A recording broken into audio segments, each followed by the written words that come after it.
समाज बांधवांनो, सर्वांना माझा नमस्कार. मित्रांनो, आज राज्यमंत्री पदाचा दर्जा लाभलेले व आपल्या समाजाचा एक कोहिनूर हिरा म्हणजे यांचे आपल्या या ठिकाणी पदार्पण झालेले आहे. हे जणू आपले भाग्यच म्हणावे लागेल.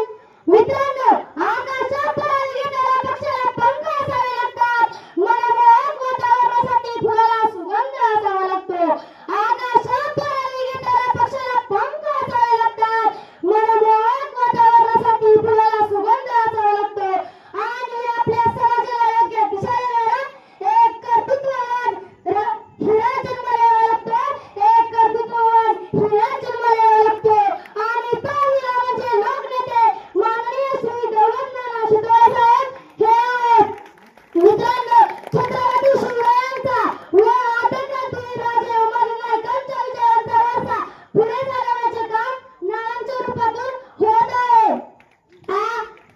मित्रांनो, आदरणीय राजे उमाजी नाईक यांच्याविषयी मी माझे मनोगत व्यक्त करते.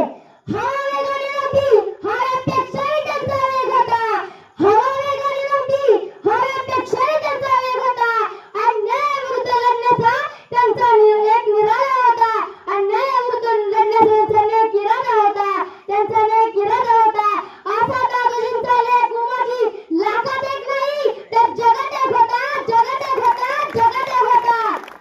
मित्रांनो, आज जर का आपल्या घरातल्या बापाच्या कपाळावरचा पडणारा कुठल्या माणसामुळे वाचला असेल तर त्या माणसाचे नाव आदरणीय राजे उमाजी नाईक असे आहे. 7 सप्टेंबर 1791 रोजी खऱ्या अर्थाने एका वाघाचा जन्म झाला. खऱ्या अर्थाने एका वाघाचा जन्म झाला. इंग्रजांना पळवून लावणारा वाघ या मातीतच जन्माला आला. या मातीतच जन्माला आला. ते लहान मित्रांनो, ते लहानपणापासूनच खूप जिद्दी, पराक्रमी, मुत्सद्दी व करारी बनायचे होते. सर्वात जास्त घोडा चालविणारा व पळविणारा आणि पळत्या घोड्यावरती समोर हातात कुऱ्हाड घेऊन समोरच्या माणसाचे एका गावात 2 तुकडे करणारा इतिहासाने जगातील पहिला आद्य क्रांतीवीर म्हणून इतिहासाने फक्त एकाच राजाचे नाव घेतले आणि ते नाव म्हणजे आद्य क्रांतीवीर राजे उमाजी नाईक असे आहे. मित्रांनो, 40 वर्ष जगून सुद्धा इंग्रजांनी फास लावून सुद्धा 40 वर्ष जगून सुद्धा इंग्रजांनी फास लावून सुद्धा इंग्रजांना सरबैर करून त्यांना घाव फोडणारा उमाजी राजा होणं म्हणजे फार अवघड आहे. फार अवघड आहे. आणि त्यांचा आम्हाला गर्व आहे आणि अभिमान आहे. आणि त्यांचा आम्हाला गर्व आहे आणि अभिमान आहे. मित्रांनो, त्या काळात इंग्रजांविरुद्ध लढण्याची ताकद फक्त त्यांच्यातच होती. इंग्रजांविरुद्ध लढण्याची ताकद फक्त त्यांच्यातच होती. पण दुर्दैवाने फंद फितुरीने त्यांना मारले गेले.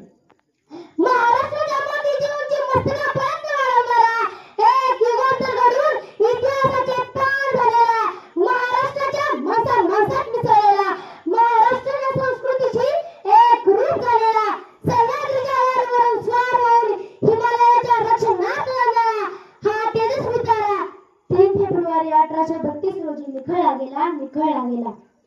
सागराचे पाणी कधी आटणार नाही. उमाजी राजा तुमची आठवण कधी मिटणार नाही. सागराचे पाणी कधी आटणार नाही. उमाजी राजा तुमची आठवण कधी मिटणार नाही. अरे एक जन्म काय, अरे एक जन्म काय, 1000 जन्म इतका नाही. तुमचे उपकार कधी फिटणार नाही. तुमचे उपकार कधी फिटणार नाही. त्यांचाच वारसा पुढे चालून आपल्या समाजाच्या विकासाचे स्वप्न डोळ्यात साठवून त्यांच्यातलीच प्रेरणा घेऊन आपल्या समाजाचे कार्य करण्याचा ध्यास लोकनेते नानांनी घेतलेला आहे. त्यांचा ध्यास लोकनेते नानांनी घेतलेला आहे. अशा या देव माणसाला माझा मनाचा मुजरा, माझा मनाचा मुजरा, माझा मनाचा मुजरा. त्यांना त्यांच्या प्रत्येक कामात पदोपदी यश मिळो ही मी ईश्वराची प्रार्थना करते आणि माझ्या या छोट्याशा विचार मंथनाला मी पूर्ण विराम देते. शेवटी मी एवढेच म्हणेन की दिव्यत्वाची जेथे प्रचिती तेथे कर्माच्या जुळती. दिव्यत्वाची जेथे प्रचिती तेथे कर्माच्या जुळती. जय महाराज, जय उमाजी राजे. धन्यवाद, धन्यवाद, धन्यवाद. धन्यवाद उत्कर्षा. बघितली का ही चिमणी